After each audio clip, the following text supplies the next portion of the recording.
Bonjour, je suis Delphine Zanelli. Bienvenue dans le podcast L'entreprise de demain, le podcast de tous les bâtisseurs du futur du travail.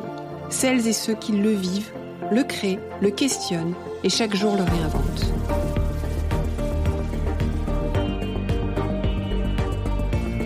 Une entreprise plus vertueuse et soucieuse de son impact social pour une société meilleure.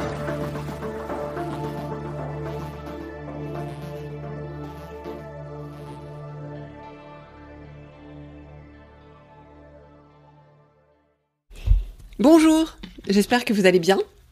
Bienvenue dans ce tout nouveau format du podcast, les hors-séries que je vous proposerai de manière maintenant régulière avec des partenaires.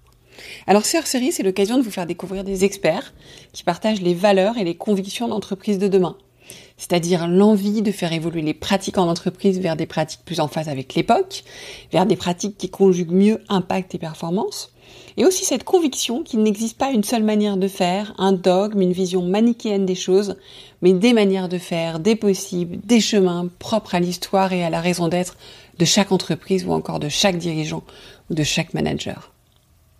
Ces partenariats, c'est aussi le moyen de faire vivre et de poursuivre le podcast. Parce que, vous le savez, je vous le dis tout le temps, il a grandement besoin de votre soutien. Donc pensez à vous abonner sur vos plateformes préférées, comme ça vous ne louperez aucun épisode. Pensez aussi à le noter avec les étoiles et pensez à mettre des commentaires. C'est très utile pour recommander le podcast. Tout ça sur les plateformes. Vous savez que c'est grâce à ça que le podcast continue d'exister. Mais par ailleurs, ça reste un média gratuit et tant mieux qu'il faut financer pour vous offrir le meilleur. Sachez néanmoins que ça ne remet en aucun cas la qualité des la qualité des contenus. Et encore moins l'indépendance éditoriale. Au contraire, ça la renforce. Et puis vous avez mon engagement que sans contenu de valeur ajoutée, pour vous, chers auditeurs et auditrices, je ne fais pas d'épisode, je ne fais pas de partenariat. Et d'ailleurs, en parlant de valeur, j'ai donc été ravie d'inaugurer, et honorée aussi, d'inaugurer ce nouveau format avec un collectif que j'ai appris à connaître et que j'apprécie beaucoup, le collectif FlexJob. Alors, qu'est-ce que c'est que ce collectif ? Certains le connaissent sûrement, d'autres non, donc je propose de vous le présenter. Notre modèle est à bout de souffle. Qui commande ? Qui décide ? Qui exécute et qui reporte ? Le trio classique ne permet plus aux entreprises d'agir avec la fluidité de leur environnement et aux personnes qui y travaillent d'y trouver un sens, une envie de s'engager et la possibilité d'amener la totalité de leurs compétences et de leurs talents. Et c'est en partant de cette conviction forte que le collectif FlexJob a décidé de renverser la table de l'accompagnement à la transformation. Vous voyez, ça résonne avec l'entreprise de demain. Et donc ce hors-série, il comprend 4 épisodes, donc on en est au 3e, des échanges que j'ai eus avec 4 personnalités passionnantes, engagées, expertes et humbles à la fois. Et pour ce 3e épisode, c'est avec Lise-Marie Bier que j'échange. Et Lise-Marie répond à mes questions, mais surtout à la question: l'entreprise libérée, est-ce un truc pour les fêlés ? Son voisin de TGV du matin avait l'air assez aligné avec ça. Et vous ? Bon, mais que l'on soit clair, il ne s'agit pas ici de prôner le pour ou le contre de l'entreprise libérée, mais de tenter de comprendre ce qui se cache derrière ce concept. Et Lise-Marie détricote tout cela à la lumière de sa riche expérience et de son analyse. Ça devrait beaucoup vous intéresser. Et bien sûr, elle nous propose de poursuivre le voyage à la fin de l'épisode. Alors allez jusqu'au bout. Écoutons-la. Bonjour Lise-Marie. Bonjour Delphine. Écoute, je suis ravie de t'avoir avec moi pour cette 3e épisode de la capsule que j'ai le plaisir de faire avec FlexJob. Et pour parler d'un sujet que j'adore, et surtout j'adore le titre que tu as choisi. L'entreprise libérée, est-ce que c'est un truc pour les fêlés ? Et je suis ravie qu'on parle de ce sujet parce que je crois qu'on met beaucoup de choses derrière l'entreprise libérée, beaucoup peut-être de fantasmes aussi, dans le bon sens ou dans le mauvais sens, et beaucoup d'idées reçues. Donc je suis ravie d'explorer ça avec toi. Mais avant de commencer, Lise-Marie, est-ce que tu pourrais te présenter, s'il te plaît, à nos auditeurs et nos auditrices ? Oui, avec plaisir. Bonjour Delphine. Alors c'est toujours difficile de se présenter, mais mine de rien, c'est beaucoup plus difficile que de parler d'entreprise libérée. Moi, je suis quelqu'un qui a un joli profil LinkedIn. C'est-à-dire que je suis quelqu'un qui pourrait facilement briller dans les sociétés où c'est important de donner des titres. J'ai été directrice générale très jeune d'une société en France où j'étais la seule femme non ingénieure dans un groupe d'ingénieurs. J'ai été DRH de tout un continent. J'ai mené des projets très compliqués. Et donc, j'ai une jolie page LinkedIn. Je suis aussi quelqu'un d'authentique sur ces sujets, c'est-à-dire que j'ai passé beaucoup de temps à ne pas savoir et beaucoup de temps à essayer de comprendre qui autour de moi savait, beaucoup de temps à comprendre comment fonctionnait mon entreprise et puis petit à petit, beaucoup de temps à essayer de comprendre comment je pouvais maintenir l'énergie autour de moi, comment je pouvais faire en sorte que les gens aient toujours envie d'apprendre, qu'ils aient envie d'essayer, qu'ils aient envie d'amener ce qu'ils savaient, parce que moi-même, je ne savais pas. Et je suis toutes ces personnes-là. Et puis maintenant, je suis quelqu'un qui a quitté cette grande lignée corporate au moment où on me proposait pourtant un destin encore plus international qui aurait pu faire une nouvelle jolie ligne pour faire quelque chose de différent. Toujours sur ce côté de maintenir l'énergie, maintenir l'envie, maintenir le plaisir d'apprendre et de faire. Et je travaille depuis 5 ans avec FlexJob sur ces sujets-là. Écoute, Marie, c'est pas le sujet de l'interview, mais on aurait pu faire une interview sur l'apprendre à apprendre avec toi. Ça aurait été fabuleux. Donc bon, ça sera une autre fois. Avec plaisir, une autre fois, exactement. On va revenir à notre sujet. Donc justement, l'entreprise libérée, on va mettre les pieds dedans. Est-ce que tu peux me dire ce que c'est et ce que ça n'est pas ? Je vais avoir du mal à le faire, Delphine, mais je vais commencer par raconter un petit truc qui m'est arrivé ce matin dans le TGV pendant que j'arrivais et que j'essayais de pas trop penser à ce podcast pour pouvoir être complètement spontanée. Mon voisin de siège m'a demandé ce que je venais faire à Paris, comme on fait de temps en temps lorsqu'on est réveillé dans le TGV. Et je lui ai dit que je venais enregistrer un podcast. J'étais très fière de dire ça. Il m'a demandé sur quoi. Alors comme j'avais un petit peu le temps, je lui ai expliqué que c'était sur l'entreprise libérée. Et le moment où j'ai dit le mot libéré à ce monsieur qui était très corporate lui aussi, qui allait à Paris pour une soutenance d'appel d'offres, il m'a dit « Ah, encore un truc de babos ». Ah, excellent, ça résonne bien avec nous. Mais je me suis dit, c'est merveilleux cette histoire, parce que dans la réalité, si je lui avais dit, je vais faire un podcast sur la manière dont on décide en entreprise, ou la manière dont on organise en entreprise, ou la manière dont on expérimente, et je vais parler des fois où on a réussi, je vais parler des fois où on s'est planté, je vais parler des fois où on a appris, et je vais parler des choses qu'on ne refera plus. Ça l'aurait peut-être pas intéressé. Si je lui avais dit, voilà le type de réunion qu'on a, voilà les rituels qu'on a, voilà comment on a décidé qu'on modifierait la responsabilité, ça l'aurait pas intéressé. Pourtant, dès que j'ai dit le mot libéré, alors que jusqu'à présent, on était très très civil, à nouveau très LinkedIn, il a eu cette réaction très épidermique de me dire, c'est un truc de babos. Ce que j'entends par là, c'est que le mot libéré, moi, c'est un mot que j'utilise pas non plus. C'est pas un mot que j'aime bien. C'est pas un mot que j'emploie pour expliquer ce que je fais. Je me suis même pas rendu compte avant longtemps que j'étais dans une entreprise qui pourrait être qualifiée de libérée, pour tout dire, parce que je cherchais pas à ça. Mais ce que je cherchais, c'était à être pertinente. Et l'entreprise libérée, elle a attiré peut-être certains fêlés, effectivement, d'où le titre de ce podcast. Elle a attiré des fêlés parce qu'elle a attiré des gens qui sont un petit peu fatigués d'un modèle qui a existé, qui sont peut-être un peu fait mal dans l'entreprise, qui sont un peu fêlés sur ce sujet-là et qui cherchent autre chose. Ça les intéresse.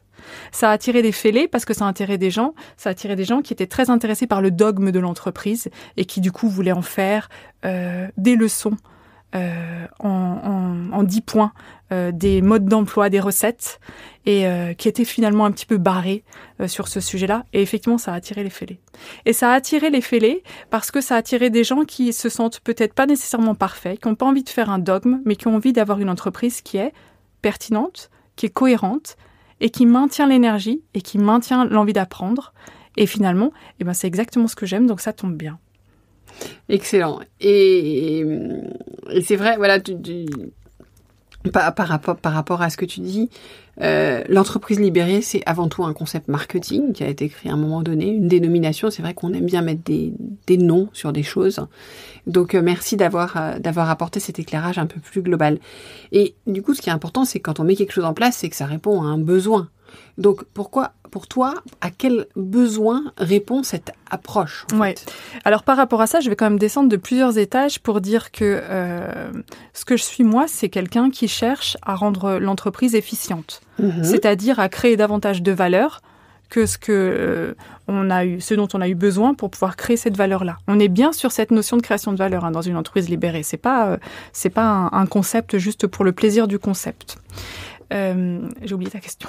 Non, mais tu es en train d'y répondre. C'était à quel besoin répond l'entreprise libérée? Donc, de créer de l'efficience voilà, tout à fait. Et de la valeur. Et donc, par rapport à ça, je pense que l'entreprise libérée, elle répond à différentes choses. Donc, elle répond d'abord au fait de se dire que peut-être la manière dont on s'est organisé jusqu'à présent, dont on s'est structuré en entreprise, a permis de répondre à certains besoins. Et peut-être que certains besoins ne sont plus entièrement satisfaits. Ça peut être des besoins d'agilité, par exemple, un contexte ultra mouvant, qui fait que la manière dont on est organisé aujourd'hui correspond pas nécessairement aux besoins qu'on aura demain.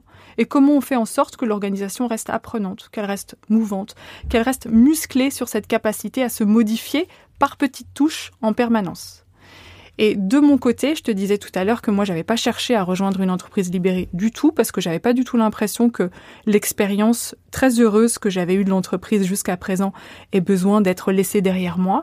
Mais ce dont j'avais besoin, c'est de me dire, OK, maintenant, je veux arriver à encourager la structure, muscler les équipes pour qu'à chaque fois qu'on a besoin d'amener ces petites touches, ces petits ajustements vers davantage d'efficience, vers davantage de capacité à prendre, vers davantage de performance, d'efficacité, tout ce qu'on peut dire, que ce soit en place et qu'on ait les systèmes en place, et également l'entraînement, qu'on le fasse suffisamment souvent pour que ça soit pas une souffrance permanente, ce changement et ces ajustements-là.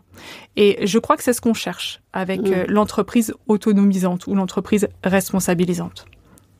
Qui sont les noms que tu préfères donner à cette approche? Qui pourraient être des noms qu'on pourrait donner, effectivement. Ouais. Il y a une question que j'entends tout le temps quand on parle d'entreprise libérée, en tout cas avec cette dénomination-là. Pour beaucoup, ça a été assimilé à une entreprise sans manager. Or, on voit des modèles d'entreprises qui se disent, pour le coup, qui se disent libérés ou pas, en tout cas sur des formats de gouvernance très innovants, sur des démarches très avancées, qui ont des managers. Mais du coup, selon toi, c'est avec ou c'est sans manager? Alors, c'est compliqué cette question. Je crois que Jean de FlexJob aura l'occasion d'en parler un petit peu plus la semaine prochaine, d'ailleurs. La partie sur le fait de dire avec ou sans manager, ça rejoint quand même cette histoire de dogme, c'est-à-dire il faudrait que ce soit comme ça. Il faudrait que cette entreprise libérée, elle réponde à la totalité de ces règles-là et ce serait valable pour la totalité des entreprises. Moi, j'y crois pas. J'y crois pas parce que je pense que chaque entreprise a un contexte particulier, que ça l'amène à prendre des décisions différentes. Ceci étant dit, manager ou pas manager, ce serait déjà dire voilà comment on sera à l'arrivée du voyage dont je te parlais tout à l'heure. Et ça n'est pas pragmatique, ça n'est pas réaliste. Si dans l'entreprise dans laquelle je suis, on a besoin de ce type de leadership-là, parce que les équipes en ont besoin, parce que le contexte fait que c'est cohérent, que c'est pertinent, que ça sert quelque chose, alors oui, il faut des managers. Si par contre, on a besoin que la prise de décision soit davantage partagée parce que ceux qui font sont ceux qui savent, ou bien parce que on a besoin que cette prise de décision soit travaillée en amont avec les équipes pour qu'elle soit davantage acceptée, alors dans ce cas-là, peut-être qu'il faut revoir la partie prise de décision. Mais on est vraiment sur des sujets de management et de leadership. Là aussi, je crois que le management, il fait un petit peu partie des mythes de l'entreprise. Tu vois, moi, j'ai été manager très longtemps et comme je suis montée dans l'entreprise, j'ai pu voir à quel point, à chaque fois que j'endossais un nouveau rôle, les gens me regardaient différemment et me parlaient différemment parce que j'avais changé de titre. Pourtant, j'étais la même personne. Et ils me connaissaient, ils m'avaient connue autrement. Alors, je vais vous faire un petit aveu comme ça, mais typiquement, moi, je suis devenue directrice générale d'une société très, très sérieuse qui fait de la maîtrise de risque, de la certification. Et j'ai commencé dans cette entreprise très jeune et j'y ai fait des courses de fauteuils dans les couloirs, par exemple. Et la capacité que les gens ont eu à me prendre au sérieux quand j'ai endossé mon rôle, c'était quelque chose qui me faisait peur en me disant est-ce que ça va être possible, en sachant qu'ils m'ont vu être celle qui, très jeune, faisait des courses de fauteuils dans les couloirs. Et la raison est que oui, parce que peut-être que mon rôle de leader à ce moment-là permettait de répondre à un besoin, qu'il était justifié, qu'il était nourrissant pour l'entreprise. Si ça n'avait pas été le cas, je pense qu'on m'aurait très rapidement renvoyer cette image-là. Je dis ça pour dire que parfois on a besoin d'un leadership, parfois le leadership peut être partagé. Et l'entreprise autonomisante, telle qu'on essaye de la vivre chez FlexJob, c'est justement une entreprise qui se veut pertinente, avec des systèmes qui doivent être pertinents. On cherche pas à dire qu'on est libéré par rapport à d'autres entreprises qui, elles, seraient enchaînées. Par contre, on cherche à être cohérent et on cherche à être pertinent.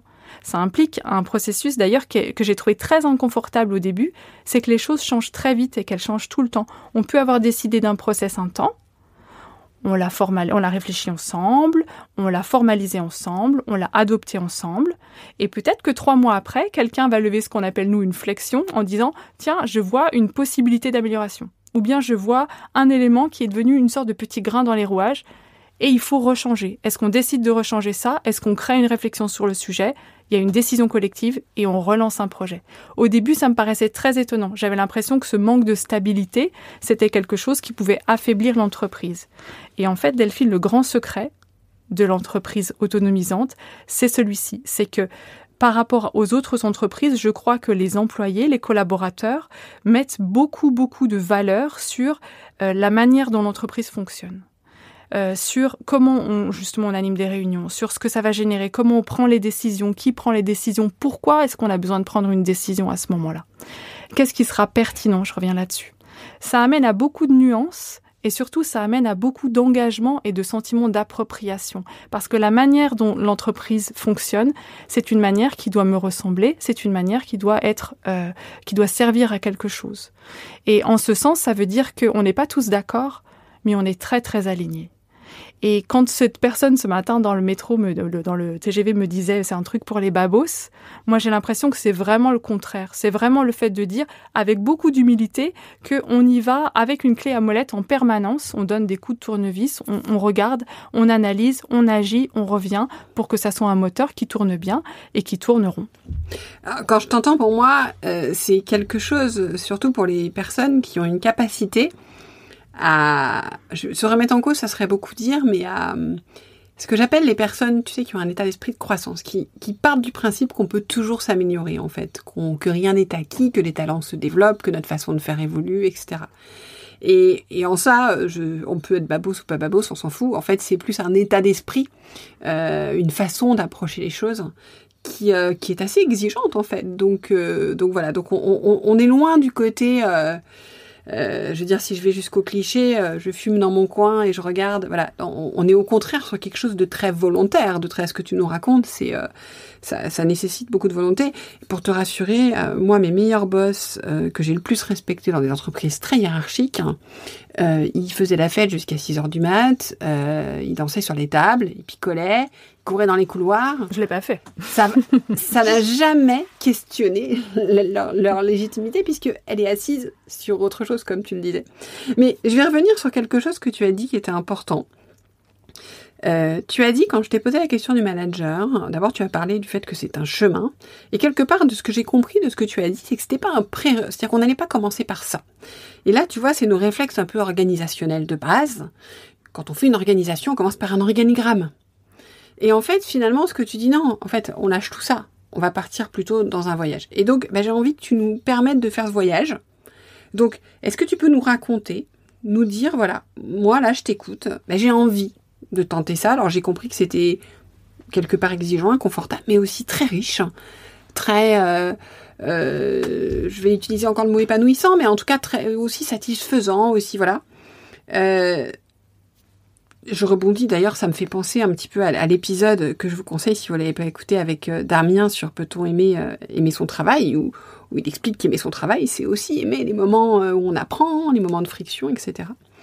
Donc voilà, donc c'est pas un parcours, mais un parcours, un parcours une promenade de santé, on va dire, une promenade toute facile. Mais justement, est-ce que tu peux nous raconter par où je peux commencer ? Je pense qu'il faut absolument commencer par une chose, c'est de largement prendre le temps, mais largement prendre le temps de se dire pourquoi est-ce que je veux commencer ? Qu'est-ce que je veux obtenir ? Quelle est la question que je veux poser ? Formuler une question qui est une question pertinente et qui est une question nuancée, ça prend beaucoup de temps. C'est-à-dire que si mon intention est de dire moi, j'aimerais bien avoir une entreprise libérée parce que voilà, j'ai bien réussi. Maintenant, j'ai envie d'essayer un truc qui est un petit peu plus exotique pour pouvoir dire que voilà, j'ai passé 40 ans, j'ai envie d'un truc qui fasse un petit peu plus jeune pour montrer que je suis toujours dans le coup. Méfiance. Méfiance, parce que ça ne veut rien dire, parce que c'est une coquille vide. Tu le disais tout à l'heure en début de conversation, le mot libéré, il a cherché à répondre à tellement de fêlures qu'il s'est vidé de son sens, ou en tout cas il en a pas eu, je ne sais pas. Moi, c'est pas à nouveau un mot que je défends particulièrement.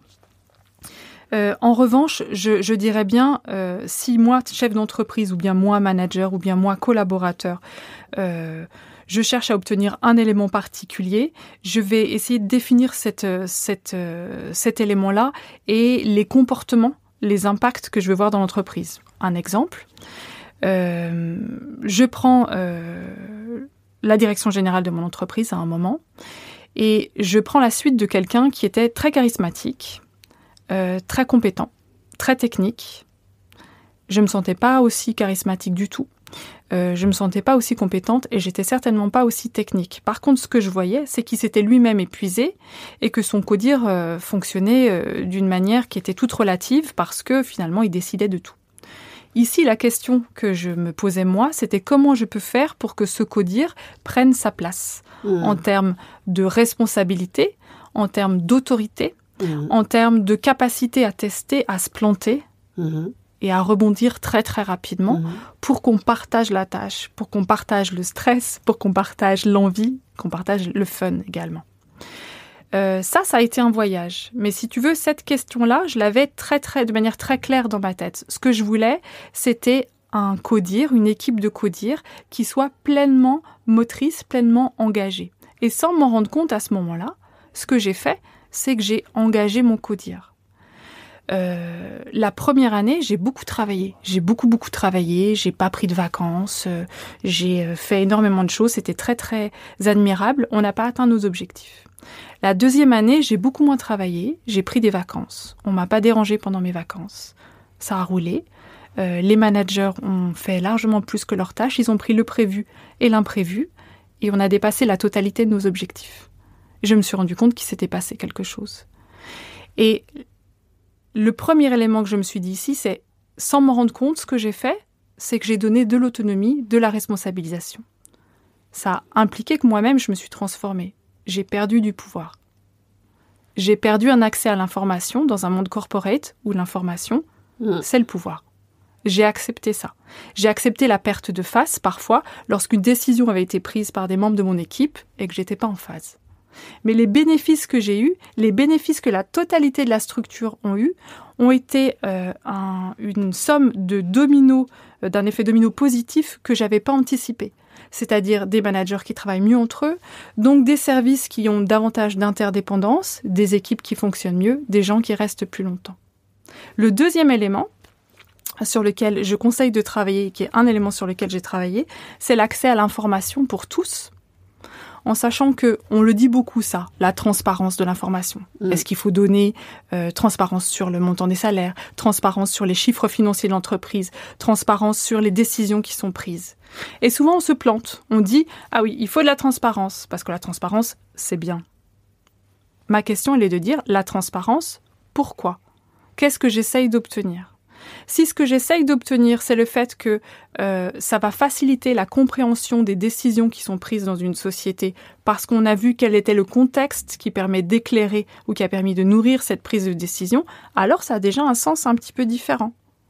Et donc, on peut commencer à communiquer avec ça en tête et ouvrir la partie accès aux informations avec l'objectif de pouvoir avoir une entreprise apprenante sur ce sujet, avoir des collaborateurs qui apprennent sur ce sujet. Si je m'étais dit juste, je vais balancer toutes les infos pour montrer à quel point je suis sympa et je veux pas que les délégués syndicaux reviennent vers moi en me disant « vous nous l'aviez caché », la meilleure manière de faire, ça aurait été de balancer la totalité des infos, de cacher au milieu ou de pas montrer au milieu rien de particulier. Personne n'aurait vu ces informations-là. Et il s'agissait pas de faire ça.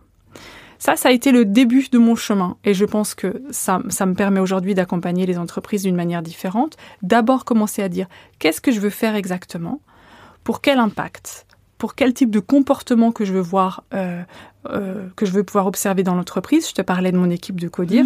Ils ont pris en charge des situations qu'ils n'auraient pas pris auparavant. Je te parlais de la communication, qui est un autre aspect. Et en ce sens, je pense que c'est une leçon qu'il faut retenir. Il faut pas se dire « je veux libérer ma boîte juste parce que c'est fun ». Il faut se dire « voilà ce que je cherche à obtenir et voilà quel est le chemin qu'on peut commencer à faire ensemble ». Écoute, merci, c'est extrêmement inspirant, ça donne envie. Je suis pas à convaincre, mais je pense que ça sera très inspirant pour nos auditeurs et nos auditrices. Et s'ils veulent justement aller plus loin par rapport à ce que tu nous racontes, est-ce que tu peux nous proposer des sources qui seraient à disposition des auditeurs et des auditrices pour un petit peu explorer le sujet plus en avant ? Oui. Alors, je prends un petit peu le sujet à rebours de mon côté, c'est-à-dire que j'évite justement les grands ouvrages qui sont peut-être un petit peu trop figés sur le sujet, parce que pour moi, l'entreprise autonomisante, c'est une entreprise qui est constamment en mouvement. Je crois que ce qu'il faut faire, c'est avoir de la curiosité envers les modes d'organisation. Voir comment sont organisées les entreprises, la sienne, celle d'à côté, celle d'un client, celle d'un partenaire, et pour voir à quoi ça essaye de répondre. D'abord parce que ça permet de voir que différents modes organisationnels sont possibles, et ensuite parce qu'on commence à faire le lien entre l'organisation et l'effet attendu. Ceci étant dit, sur le site de FlexJob, on retrouve quand même pas mal d'éléments qui sont des éléments d'inspiration, soit sur des entreprises qui se sont organisées de manière différente, soit sur des schémas de learning expedition qui sont des visites d'entreprises inspirantes avec des entreprises qui ont ouvert leurs portes, pas pour dire que ce qu'ils faisaient c'était la panacée pour tous, mais pour donner un exemple de leur chemin. Je pense que ça permet de lever un petit peu le nez du guidon et s'inspirer pour voir quel chemin justement on pourrait commencer dans sa propre société. Ben écoute, merci. Je mettrai tous les liens dans les notes de l'épisode pour que nos auditeurs et nos auditrices puissent les retrouver. Et je vais garder comme point final quelque chose que tu as dit, qui a été la raison d'être de la création de ce podcast. Parce que je l'ai créé en plein mouvement de décollage de l'entreprise libérée. Et je voulais montrer à travers ce podcast qu'il existait beaucoup de manières différentes de voir l'entreprise. Et qu'il fallait respecter aussi l'entreprise qui elle était, en tant que personne, son histoire, l'histoire aussi des dirigeants, et qu'on n'était pas tous faits pour reprendre le même chemin. Donc, merci infiniment pour tous ces partages qui, du coup, résonnent très très fort. Et merci pour ton temps, Lise-Marie. Et merci, à bientôt. Merci Delphine, à bientôt. Merci pour votre écoute. J'espère que l'épisode vous a plu. Faites-le moi savoir en laissant des étoiles et des commentaires sur Apple Podcasts. Cela me permet de le faire connaître, le podcast, et m'encourage à le poursuivre. Rejoignez-moi également sur le groupe LinkedIn L'entreprise de demain pour échanger avec d'autres auditeurs, proposer des invités.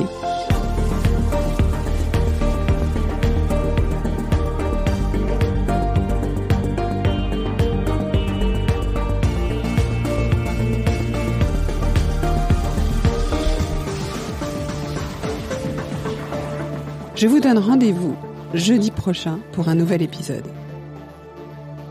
Cette série est produite par Delphine Zanelli et Ose Masterclass. Réalisation sonore Cyril Carillon et au micro Delphine Zanelli.